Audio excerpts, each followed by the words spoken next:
is possible for you, if you love this country enough, to be able to play a pivotal role in You its don't development. move in this country on anything of significance. And so these are the realities of our time. Again, there's some simple things we can do.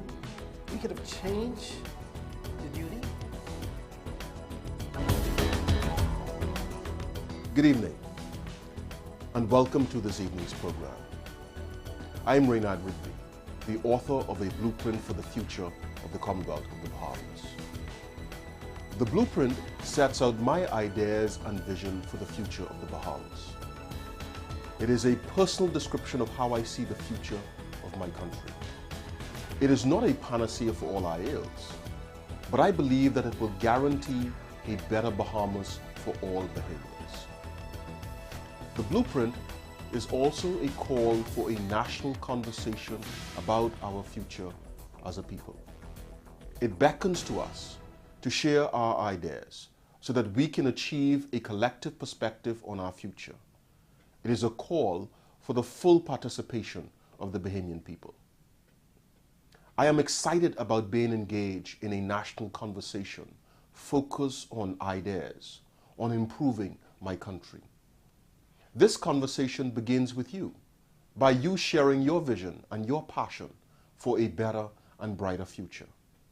And I am confident that it will culminate with all of us being proud of a national framework and a roadmap for our national development for generations to come.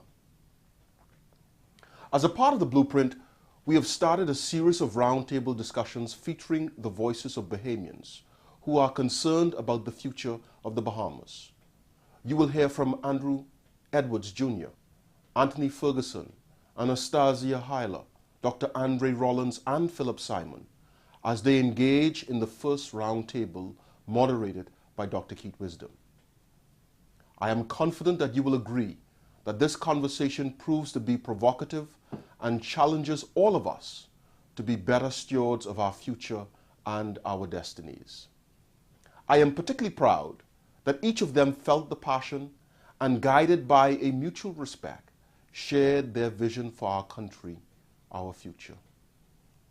As you listen to this powerful conversation, remember that you too have a mighty role to play in the upliftment of our country and her people. We will have a wonderful future as long as we, the people, commit to a national resolve to the further building of the Bahamas. I pledge to be a Bahamian guided by a simple philosophy, to play a more meaningful role in the development of the Bahamian people.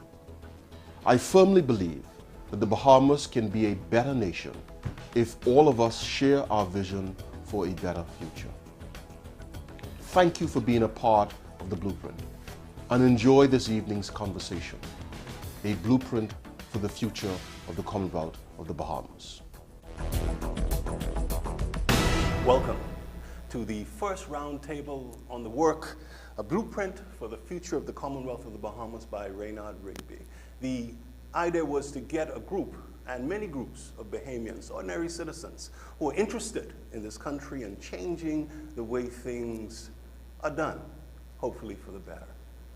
Joining me to discuss the topics of a new economic agenda, educational reform, and the future, redefining the role of our nation's youth, are some young Bahamians terribly interested in what's happening in this Commonwealth.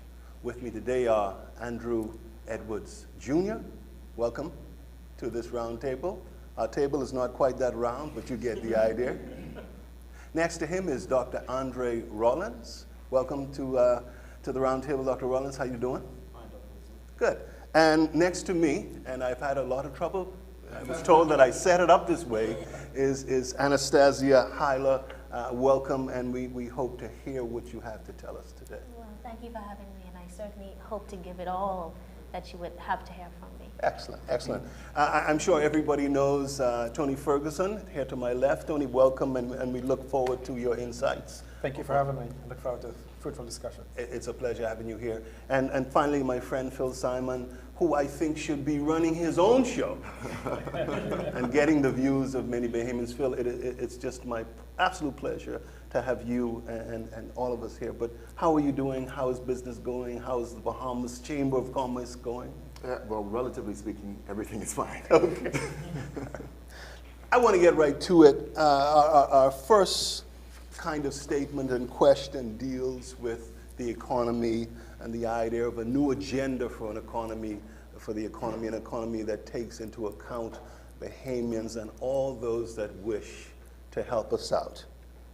But a blueprint for the future of the Commonwealth of Bahamas states that many credit Sir Stafford Sands as the architect of the modern Bahamian economy. It is widely stated that during the 1950s, the potential of year-round tourism and a modern banking system was realized.